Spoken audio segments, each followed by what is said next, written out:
Welcome to the Arlington Street Church podcast.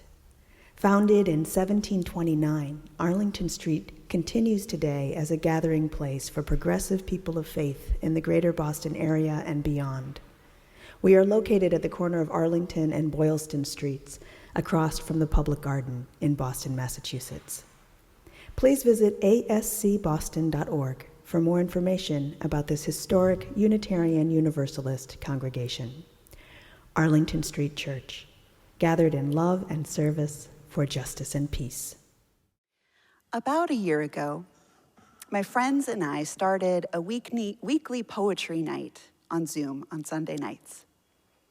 It started out with Mary Oliver. Each week we'd read one of her poems and reflect on how it was speaking to our own life, what it was calling us to do. As in the poem Mindful, with which we lit our chalice, nearly all of her writing calls me to do basically the same three things: notice, wonder, and delight in the world.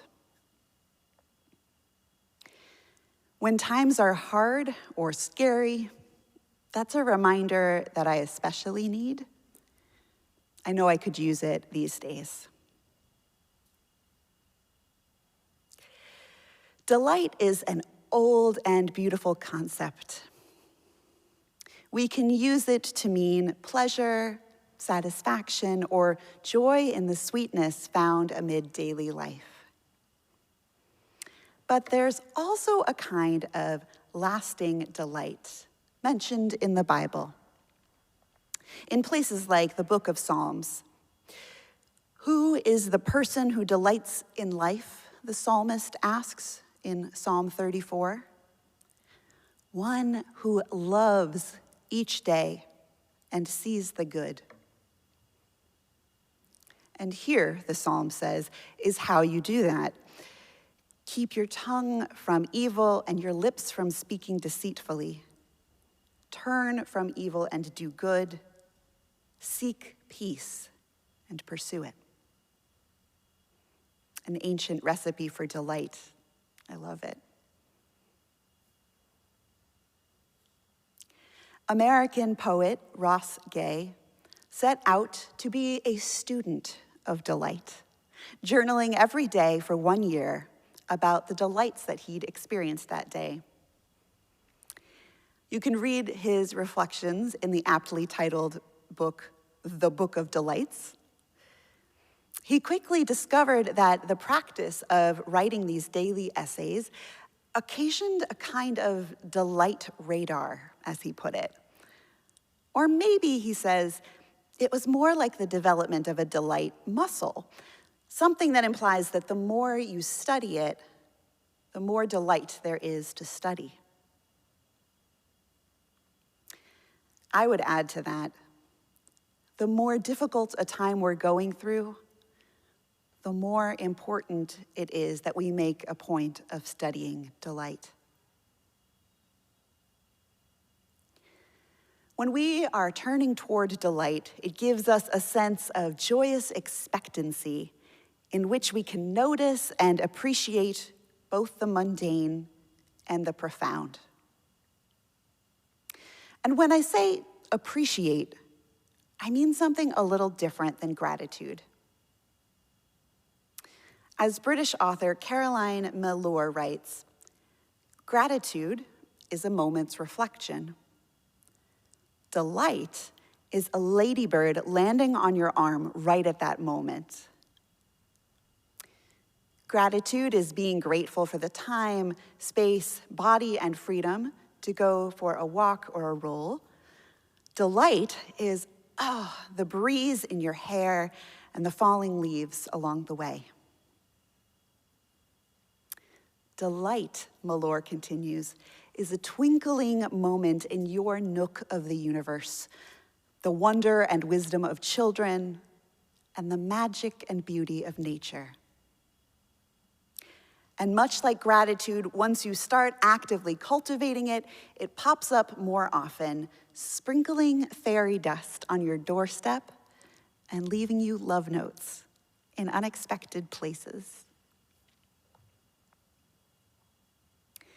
Where can we find those twinkling moments in our little nooks of the universe?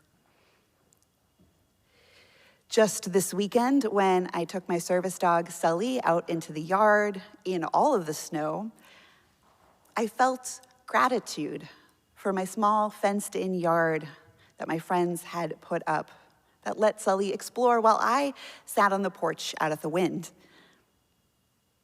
But delight was dog prancing in chest-deep snow, digging and diving face first into the fluffy snow in search of the ball that I'd thrown, looking back up at me with his face absolutely covered in snow, a joyful, abominable snowman. Ross Gay writes about finding delight in his daily walk through the streets of Manhattan. He was walking around, head down, checking directions, when he said, "I looked up to see a fruit truck selling lychee, 2 pounds for $5, and I had $10 in my pocket." Then, Mr. Gay continues, while buying my bus ticket for later that evening, I witnessed the teller's face soften after she had endured a couple of unusually rude interactions in front of me, as I kept eye contact and thanked her. She called me honey first, delight, and baby second, delight, and almost smiled before I turned away. On my way to the Flatiron Building, there was an aisle of Coosa dogwood, looking parched, but still the prickly knobs of fruit nestled beneath the leaves. A cup of coffee from a well-shaped cup. A fly, he continues, its wings hauling all the light in the room, landing on the porcelain handle, as if to say, notice the precise flare of this handle, as though designed for the romance between the thumb and index finger that holding a cup can be.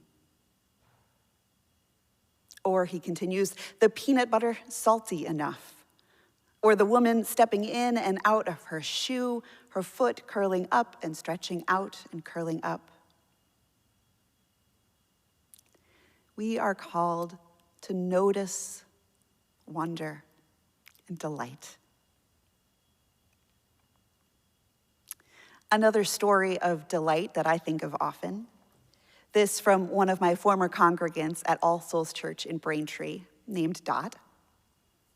I enjoyed this story so much that I asked her permission to share it, which she graciously gave. Dot writes, I'm lucky to have a row of flower boxes on the end of my porch. Every spring, I go to the local farm stand and buy enough flowers to fill them.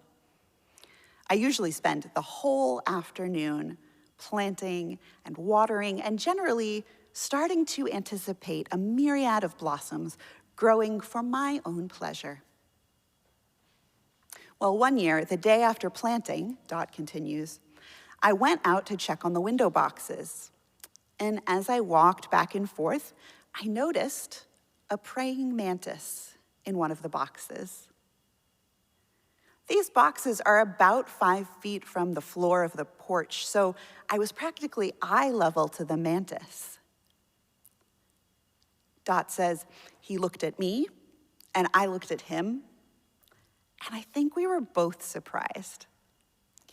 The mantis was standing up straight with his little hands in the air. I slowly put out my finger towards him, and he reached out and high-fived me. It was one of those moments where you just feel gobsmacked, Dot concludes. It will always be that moment of wonder for me.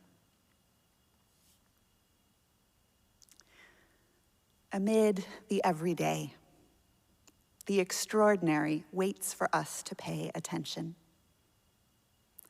What might be waiting to delight you?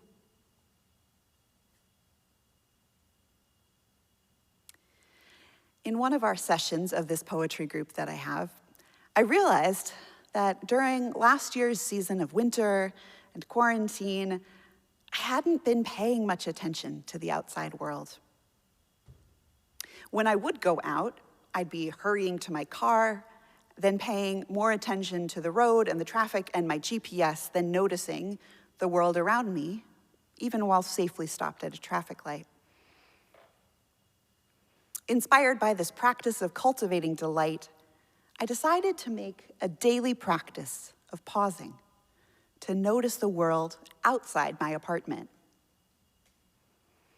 I had such a small realization that week that has brought me joy for many months since, that although I have a very nice window next to my computer desk, the curtain was drawn up to the side and blocking much of my view. With a laugh, once I realized this, I shifted the curtain across the rod and tied it back on the other side, and voila! I could see the snow coming down, the beautiful smoke from my neighbor's chimney, and I was reminded that this window is perfectly positioned westward to see the sunsets. Delight, delight, delight. What are some of the small things in our day-to-day life that get in the way of delight finding us? Is there a part of your routine that, with some small shift, would let you experience the sensory goodness of the world? Unitarian Universalist theology affirms that we are inherently good, inherently worthy, that we are called to live fully in this time that we are given, called to make a heaven right here on earth. Our lives, even when going through hardship, are meant to be savored. We can accept the gifts of delight wherever we find them, wherever they find us. So, beloveds, as American author Annie Dillard writes, we are here to abet creation and to witness it, so that creation need not play to an empty house. Who is the person who delights in life? One who loves each day and sees the good.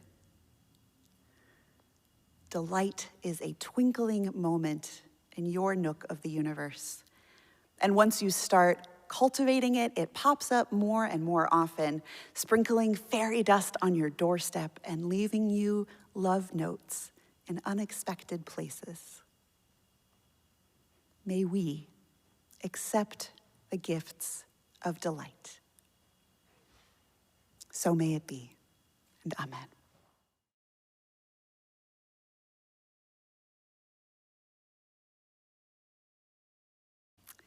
And for our benediction, I invite you to put your hands over your heart, either in namaste or just one over the other as feels right for you. Here again is Mary Oliver. If you suddenly and unexpectedly feel joy, don't hesitate. Give in to it. There are plenty of lives and whole towns destroyed or about to be. We are not wise and not often kind, and much can never be redeemed. Still, life has some possibility left. Perhaps this is its way of fighting back, that sometimes something happens better than all of the riches or power in the world. It could be anything, but very likely you notice it in the instant when love begins. Anyway, whatever it is, don't be afraid of its plenty. Joy is not made to be a crumb. Let us keep this faith, beloveds, and pass it on. The service begins when the service ends. Be well.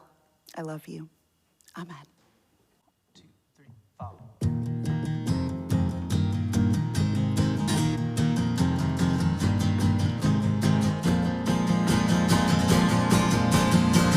Where you go, I will go, beloved. Where you go, I will go. Where you go, I will go, beloved. Where you go, I will go. For your people are my people. Your people are mine. Your people are my people. You're divine, my divine. Where you go, I will go, beloved. Where you go, I will go. Where you go, I will go, beloved. Where you go, I will go. For your people are my people. Your people are mine. Your people are my people. You're divine, my divine.